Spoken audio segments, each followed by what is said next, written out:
Children's Bible club के साथ में जुड़कर प्रश्न आपके उत्तर बाइबल से इस श्रृंखला में फिर एक बार आपका स्वागत है। कई बार ऐसी घटनाएं हुई हैं जब कोई युद्ध जीत करके आया और खूब सारा आनंद उत्सव मनाया गया। लोगों ने अपने जीवन में बड़ी बड़ी परमेश्वर की आशीषें पाई और उन्होंने फिर आनंद मनाया। कई लोगों ने अपने जीवन की खुशियों को लोगों के साथ भी दिखाने या बांटने के लिए कुछ ऐसे कार्य किए जिससे वे एकदम नजर में आ गए। आज का प्रश्न है,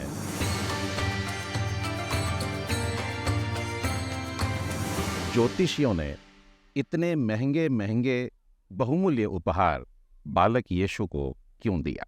प्रभु यीशु के जन्म से जुड़ी हुई घटनाओं में हम लोग यह जानते हैं कि कुछ ज्योतिषी पूर्व देशों से आए थे और उन्होंने अपने साथ में सोना और लोबान और गंधरस की भेंटें लाई थी और उन्होंने यह सब कुछ प्रभु यीशु के सामने रख दिया, उसको दंडवत किया और फिर अपने अपने देशों को चले गए। लेकिन क्या कारण था कि पूरब देश के लोग यहाँ आते? आप कहेंगे कि वे यहूदियों के राजा को दंडवत करने आए थे, लेकिन पूरब देश के लोगों को यहूदियों के राजा से क्या लेना देना? इसका उत्तर जानने के लिए आइए मैं आपको पवित्र शास्त्र में गलातियों की पुस्तक उसके 3 अध्याय और उसके 6वें, 7वें और 8वें वचन से बताता हूं। अब्राहम ने तो परमेश्वर पर विश्वास किया और उसके लिए यह धार्मिकता गिनी गई।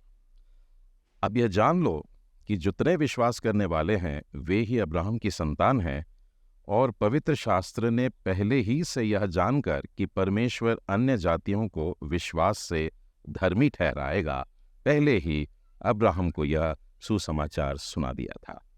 इसका यह मतलब है कि प्रभु यीशु का जन्म भले ही कुछ लोगों के लिए यहूदियों के राजा का जन्म हो, लेकिन ज्योतिषियों ने यह जाना था कि संसार का उद्धारकर्ता जन्मा है और वो केवल यहूदियों का ही उद्धार करेगा ऐसा नहीं, परंतु शास्त्रों के अनुसार सारे जगत का उद्धारकर्ता, यहूदियों का भी और गैर यहूदियों का भी।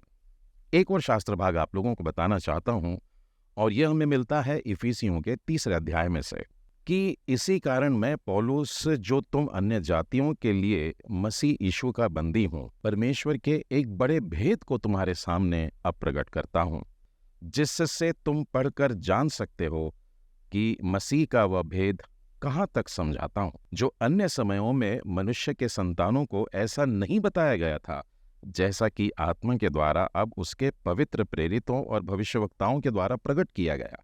अब ध्यान से सुनिए, 6वें वचन में लिखा है, उसका भेद यह, अर्थात मसीह यीशु में सुसमाचार के द्वारा अन्य जाति लोग मिरास में साझी हों और एक ही देह और प्रतिज्ञा के भागी हो। तो आज का प्रश्न था कि ज्योतिषियों ने इतने बहुमूल्य उपहारों को यीशु को क्यों दिया?